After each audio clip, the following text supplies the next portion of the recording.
আসসালামু আলাইকুম ওয়া রাহমাতুল্লাহি ওয়া বারাকাতুহু। ইসলামের নিশানা 23-তে আপনাদের সকলকেই স্বাগতম। আশা করি আল্লাহর রহমতে আপনারা সকলেই ভালো আছেন।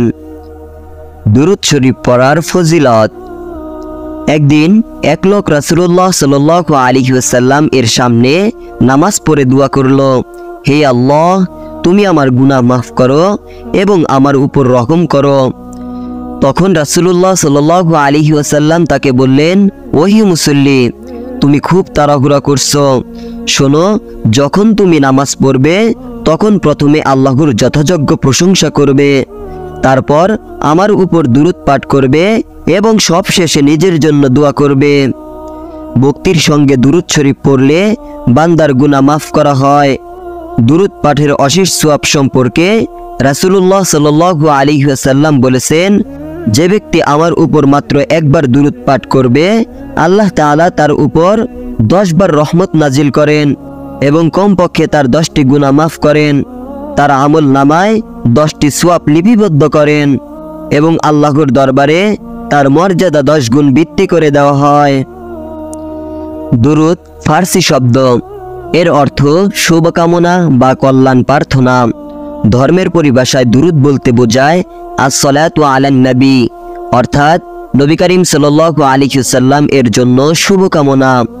হযরত মুহাম্মদ সাল্লাল্লাহু আলাইহি ওয়াসাল্লাম এর নাম উচ্চারণের সময় সর্বদা সাল্লাল্লাহু আলাইহি ওয়াসাল্লাম অর্থ আল্লাহর শান্তি বর্ষিত হোক তার উপর বলা হয়।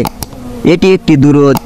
আল্লাহর কাছে ইবাদত বন্দেগী গ্রহণযোগ্য করতে পরম ভক্তি ও ভালোবাসা ভরা অন্তরে নিবিষ্টভাবে নবী করিম সাল্লাল্লাহু আলাইহি ওয়াসাল্লাম এর উপর বেশি বেশি দুরূদ পাঠ করা একটি নেক আমল। দোয়া কবুলের জন্য মহানবী সাল্লাল্লাহু আলাইহি ওয়াসাল্লাম এর উপর দুরূদ পাঠ করা অত্যন্ত জরুরি। দুরূদ পাঠ করলে আল্লাহর দরবারে ইবাদতের বিনিময় সুনিশ্চিত হয়। দুরূদ পড়া এমন এক ইবাদত যা আল্লাহ তাআলা অবশ্যই কবুল করেন। পবিত্র কোরআনে ইরশাদ হয়েছে, আল্লাহ তাআলা ও তার ফেরেশতারা ও নবীর জন্য দোয়া করেন, হে বিশ্বাসীগণ, তোমরাও নবীর জন্য দোয়া করো ও পূর্ণ শান্তি কামনা করো। হযরত কাব ইবনে উজারা রাদিয়াল্লাহু তাআলা আনহু বলেন, একদিন আমরা রাসূলুল্লাহ সাল্লাল্লাহু আলাইহি ওয়াসাল্লামকে জিজ্ঞাসা করলাম, হে আল্লাহর রাসূল, আপনার উপর আমরা কিভাবে দুরূদ পড়ব?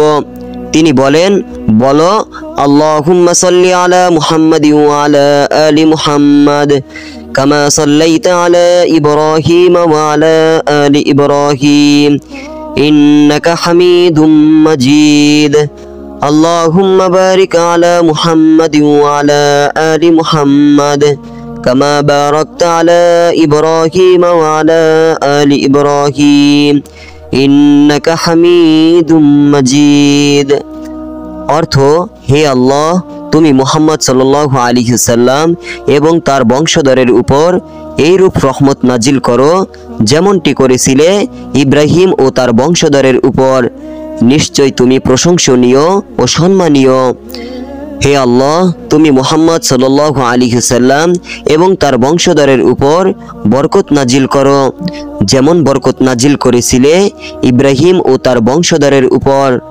নিশ্চয় তুমি প্রশংসনীয় ও সম্মানীয়।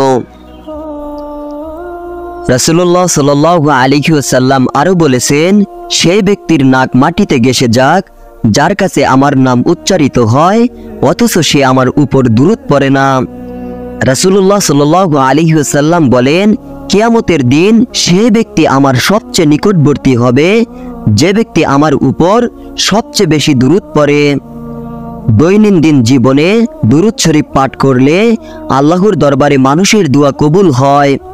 হাদিসে আছে, কোন দোয়াই আল্লাহর দরবারে কবুল হয় না যতক্ষণ সে দোয়ার আগে ও পরে নবী করিম সাল্লাল্লাহু আলাইহি ওয়াসাল্লাম এর উপর দুরূদ পড়া না হয়। হাদিসে আরো আছে, যে ব্যক্তি নবী করিম সাল্লাল্লাহু আলাইহি ওয়াসাল্লাম এর পবিত্র নাম শোনার পর তার উপর দুরূদ পড়ে না, সে ব্যক্তি সবচেয়ে বড় কৃপণ। তার ধ্বংসের জন্য স্বয়ং জিবরিল আলাইহিস সালাম দোয়া করেন।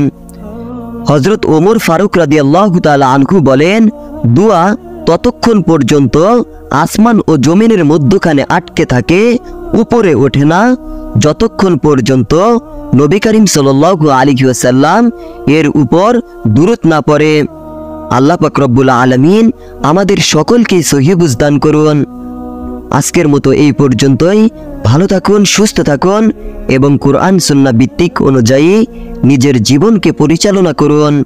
আসসালামু আলাইকুম ওয়া রাহমাতুল্লাহি ওয়া বারাকাতুহু।